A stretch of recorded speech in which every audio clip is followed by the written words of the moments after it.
Grant Morrison and Frank Quitely's All-Star Superman is great, okay? You don't need me to tell you that. There are a million other videos, blogs, and social media posts out there explaining what makes it so special, and basically everyone who reads it walks away with the same impression.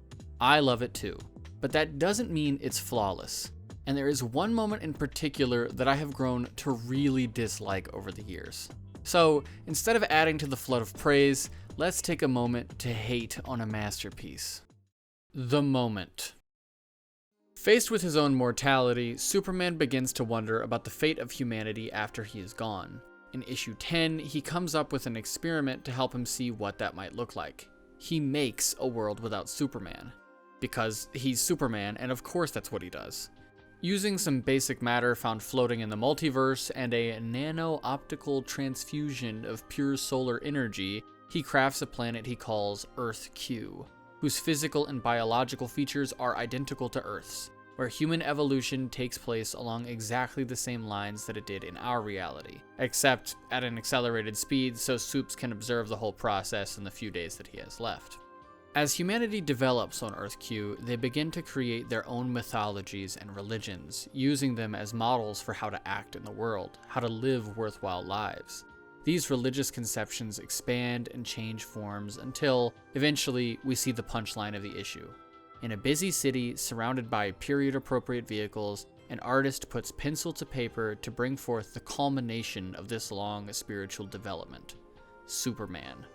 And just like that, Clark has his answer. In a world without a Superman, humanity will invent a Superman. Humanity has within itself a need for moral guidance, inspiration, and spiritual connection. If no one is there to provide that, they will find a way to provide it for themselves.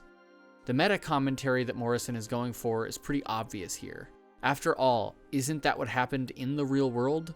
We live in a world without a Superman, and we invented one. It's a hypothetical within the world of DC Comics, but it's a simple reality in the world of the reader. It's Morrison making a statement about what Superman means to us, real-life, flesh-and-blood humanity. And I must confess that I absolutely loved this moment the first time I read it. It was a clever solution to the question the issue posed, and one I didn't see coming. The idea that humanity is always reaching for something to make us better is naive and simple and stupid in a way that absolutely gets me in my feelings. Hey, I wish it was true. And I have always loved Grant Morrison's ability to find what it is in a character that we connect with, and to make that the text of the story itself. In my experience, no one does that better. They have an uncanny ability to make you fall in love with characters all over again. But since that initial reading, the magic has thoroughly disappeared. When I revisit this moment now, it takes me out of the book completely. Not only is it no longer one of my favorite moments in the book, I actually think it might be the single worst moment in all of All-Star Superman. The problem.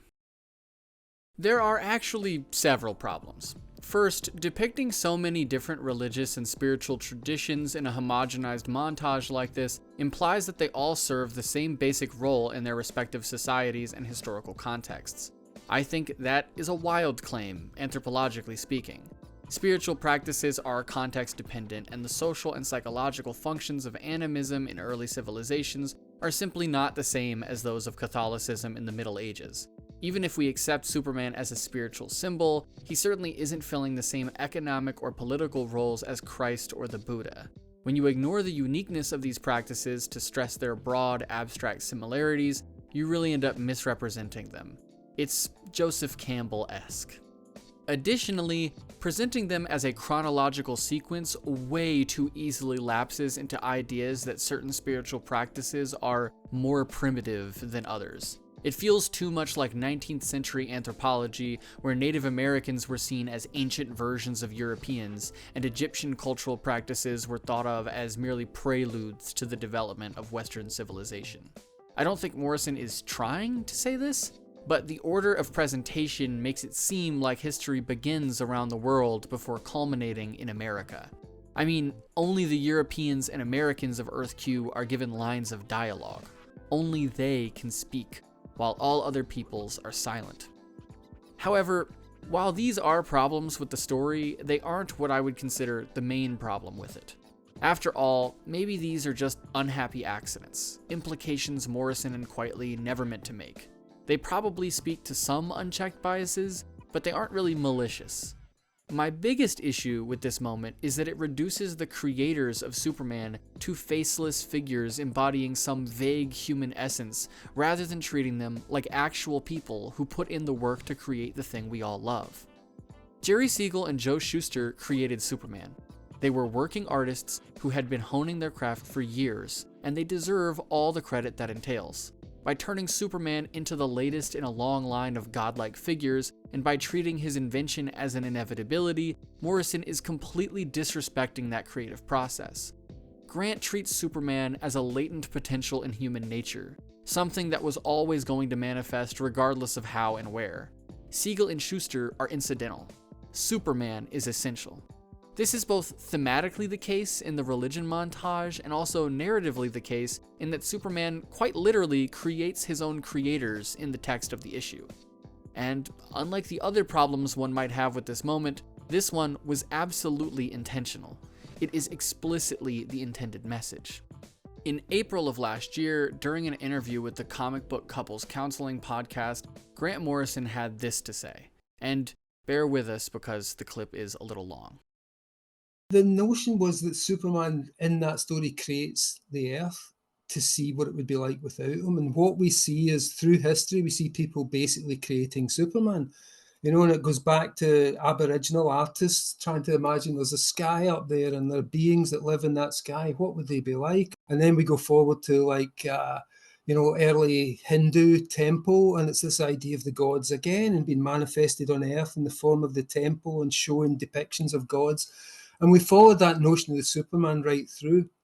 You see Pico della Mirandola when he was doing his oration in the start of the Renaissance in Italy. And he's a big hero of mine. Pico was the first one to say, human beings are unique in the fact that we can copy everything else. So why aren't we copying the angels? Why would we copy the apes? Why would we copy animals? Why don't we copy the angels? And so basically what he was saying is, why aren't we copying our superheroes? Why aren't we like that? And so that fed in as well. And then you see Nietzsche trying to come up with the concept of the Superman. And then you see Siegel and Shuster actually reducing it to this beautiful, perfect glyph that even children can understand. Here is the Superman. Here is the final form of this idea we have of beings from the sky who come down to save us.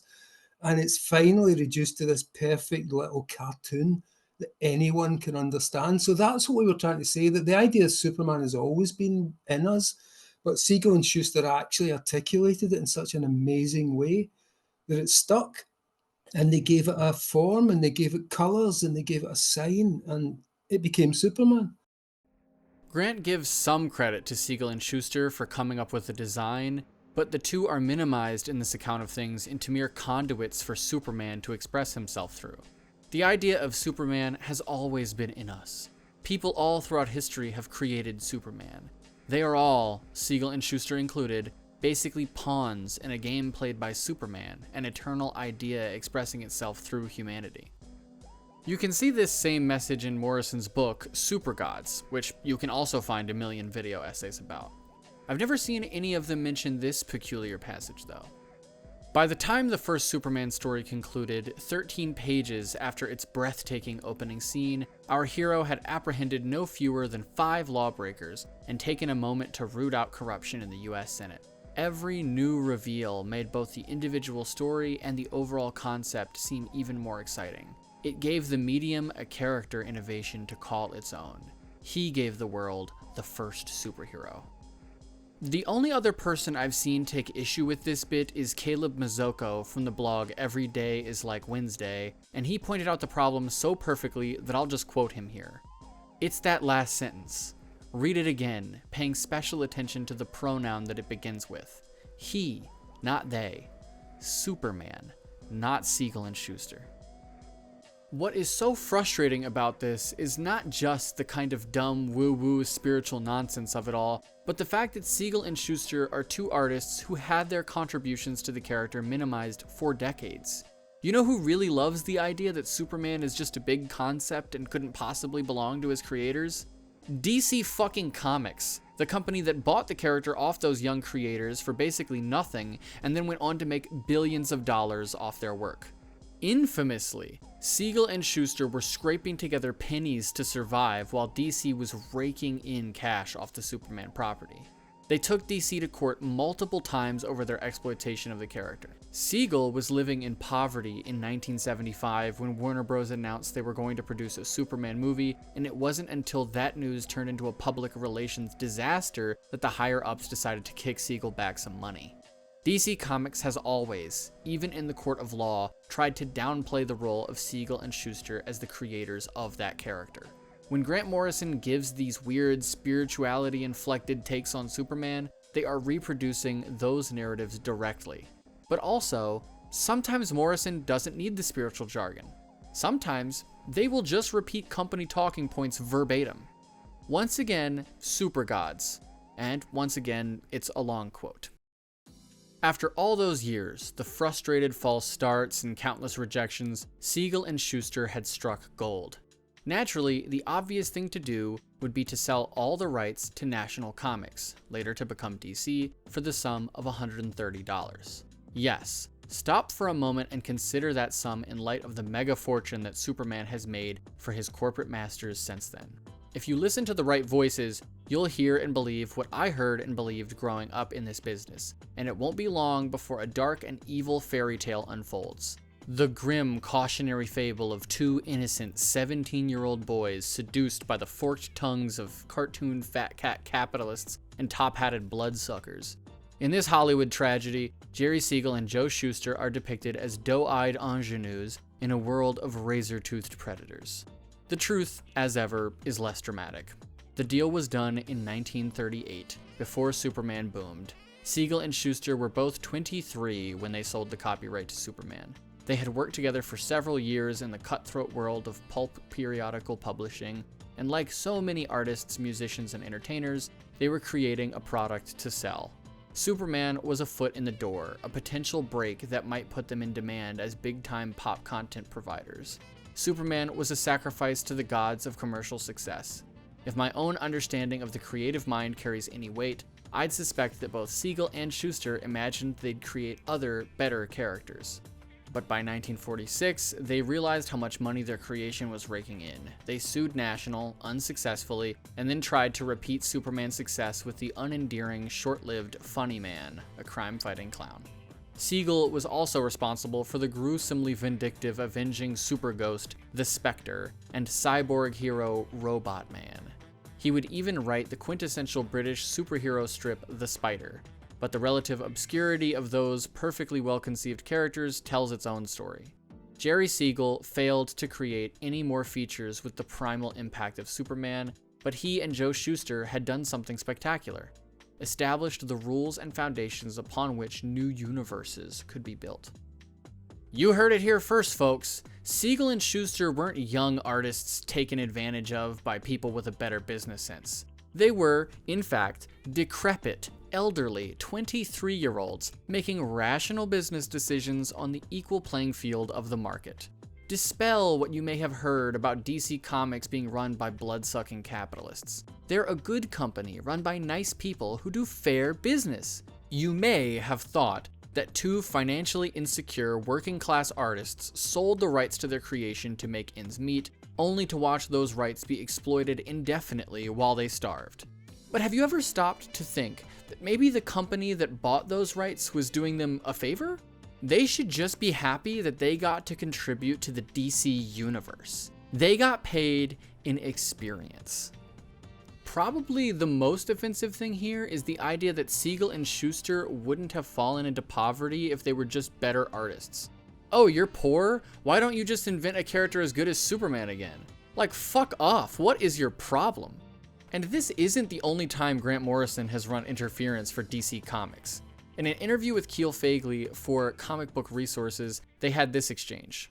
Interviewer: from Siegel and Shuster through later chapters on Kirby or Jim Starlin, you cover a lot of the creative life of the people behind comics and how one informs the other, and you make some particular observations about Siegel and Shuster's desire as artists as well as professionals. There's so much chatter over the lawsuits over Superman and whatnot, But for you, did you feel like the characters transcend some of these debates on their own terms? Or is that creative personality something that informs how our whole industry works even today? Morrison. Well, to me, it's never been honestly what's interesting about this stuff. I think the stories outlast all of those complications. You look at the people who created those characters, and they're all dead. But the characters will still be around in 50 years, probably. At least the best of them will. So I try to concern myself with that. These are deals made in times before I was even born. I can say from experience that young creative people tend to sell rights to things because they want to get noticed. They want to sell their work and to be commercial. Then, when they grow up and get a bit smarter, they suddenly realize it maybe wasn't so good and that the adults have it real nice. Laughs. But still, it's kind of the world. I wouldn't want to comment on that because it was something I wasn't around for. I can't tell why they decided to do what they did. Obviously, Bob Kane came in at the same age and got a very different deal and profited hugely from Batman's success. So who knows? They were boys of the same age, but maybe some of them were more keen to sell their rights than others. It all just takes a different business head. If you would have been smarter, you wouldn't have ended up poor, dumbass. You should have been more like Bob Kane and exploited Bill Finger for everything he was worth. Now there was a smart man. He knew that you gotta exploit someone to make it in this business. Siegel and Schuster, they just didn't have the right mindset for this stuff. Real dummies. I wouldn't want to comment on that because it was something I wasn't around for, but here are 5 paragraphs about it. I think they were bad business people and underwhelming artists. I wouldn't want to comment on that, but they should have been more like Bob Kane and not stupid idiots who ended up poor. It's kind of the world, you know? Large corporations buy the hopes and dreams of artists for pennies on the dollar and use those ideas as lubricant for the monopolized gears of commercial enterprise that power the capitalist class's infinite money glitch. Those are the same gears they push the artists through until they come out the other side crushed into a thin paste, with one hand still intact so it can hold a cup with spare change written on the side of it. The company wins and the artists lose, and it's kind of the world, you know? No use complaining. I wouldn't want to comment on it, but that's my comment. Seriously, what is Morrison's problem? These are the 2 people who created the character you have dedicated years of your life to. You have lived, breathed, and worked in the shadow of what they gave you. And you won't even give them credit for what they've done? You'll blame them for their own misfortune and poverty? You'll defend the company that took them for everything they had and left them to rot? All this big talk about Superman as a champion of the oppressed. And for what? Morrison even refers to Superman as a socialist figure in Super Gods. Is it really modeling yourself after him to spew this libertarian a deal's a deal garbage, Grant? You said Pico inspired you to ask, why aren't we copying our superheroes? Well, why aren't you copying Superman? Do you think this is what he would say? Do you think he would minimize the accomplishments of working artists and defend the companies that exploit them? Personally, I don't think so. I don't think that's something Superman would do. I think it's something a hypocrite and a coward would do. The problem with superheroes. Now, I know that last section may have seemed a bit excessive, but I can assure you that it only captures a small fraction of my frustration. Spinoza says somewhere in his Ethics that love is stronger if it has overcome hate, and hate is stronger if it has overcome love. Well, I love Grant Morrison as an artist, and it really took me a long time and a lot of internal struggle to get to a point where I could openly say I hate something about them or their work. But it isn't just them. I'm also mad because this is representative of a broader problem in mainstream comics. Decade after decade, these cape writers and artists have pumped out endless material instructing readers on the need to fight injustice. And yet, when it comes to actually setting some standards in their industry, they give in to big capital every single time. They want to sell us on heroes while they sell out their own heroes for a buck. Grant Morrison isn't the only one with no qualms about throwing their predecessors under the bus. Jeff Johns is clearly fanatical about Alan Moore's work. But after DC fucked Moore out of the rights to Watchmen, Johns was all too excited for the opportunity to write a sequel to it with Doomsday Clock. Hey Johns, if you love Alan Moore so much, why would you take part in exploiting him? Oh, it's because you're a gutless hack whose only loyalty is to DC Comics and your own career. Got it. Everything I said about Morrison in the last section could be said about dozens of other people who have worked at DC or Marvel over the years. Yes, it hurts me more when Morrison does it because they're someone I have respect for, but I know full well that they aren't exceptionally bad. This is standard. The ruling culture at these companies has always been comics over creators, intellectual property over humanity and morality. Who cares if my heroes live in poverty? I got to work on Superman. Who cares if they screwed one of my biggest inspirations over through legal manipulation? I got to write a sequel to Watchmen. Who cares if the guy down the hall from me is a literal CIA agent who tortured people and brags about it? I am finally going to get to write the Harley Quinn fart fetish comic I've always dreamed of.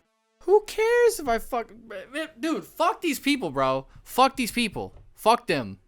I'm quickly becoming unable to speak, so let me just say this. All-Star Superman is a great book, but I can't read issue 10 and see Joe Shuster's hand putting down that image of Superman and not think about the exact same hand reaching into an empty pocket, fishing around for money that isn't there. I can't see Grant Morrison talk poetically about the meaning of Superman, knowing that they will talk down on his creators the next chance they get.